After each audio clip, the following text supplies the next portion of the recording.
খাল খনন কর্মসূচি শুরু হয়েছে। এই খালের মধ্যে যাতে হলো আওয়ামী লীগ এবং ভারতীয় কুমির না চলে আসে, খাল খনন কর্মসূচি শুরু হয়েছে। আমরা এটাকে সাধুবাদ জানাচ্ছি, কিন্তু মনে রাখতে হবে এই খালের মধ্যে যাতে হলো কুমির না চলে আসে। এই যে ভারতের সাথে যে চুক্তিগুলো হয়েছে আপনাদের এবং আওয়ামী লীগের যে চুক্তি হয়েছে, সেই চুক্তির মধ্য দিয়ে এই খালের মধ্যে যাতে হলো আওয়ামী লীগ এবং ভারতীয় কুমির না পড়ে, আমরা সেই কুমির সম্পর্কে আপনাদেরকে হুঁশিয়ার করতেছি।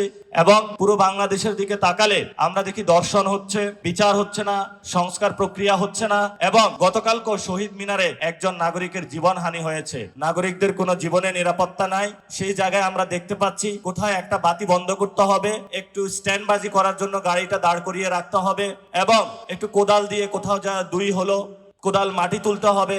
আমরা দেখেছিলাম শেখ হাসিনার সময় অনেক উন্নয়ন হয়েছিল, কিন্তু পুকুর চুরি দুর্নীতি হয়েছিল। তো আমরা আশা করব এই খাল খনন কর্মসূচিতে যাতে এই ধরনের দুর্নীতির ছোঁয়া না পড়ে এবং কোনো কুমির চলে না আসে, আমরা সেই বিষয়ে হলো প্রধানমন্ত্রীর কাছে আহ্বান রাখবো। তো অনেকে আমাদেরকে বলে যে তোমরা কথা বলো, তোমাদেরকে কিন্তু খেয়ে ফেলবো। খেয়ে ফেললে কি হবে? হয়তো জেলে নিলে ইমরান খানের মতন অবস্থা হবে। আর যদি আপনারা আমাদেরকে হলো মেরে ফেলেন, তাহলে শহীদ ওসমান হাদি ভাইয়ের ইনসাফের পথ আমাদের আছে।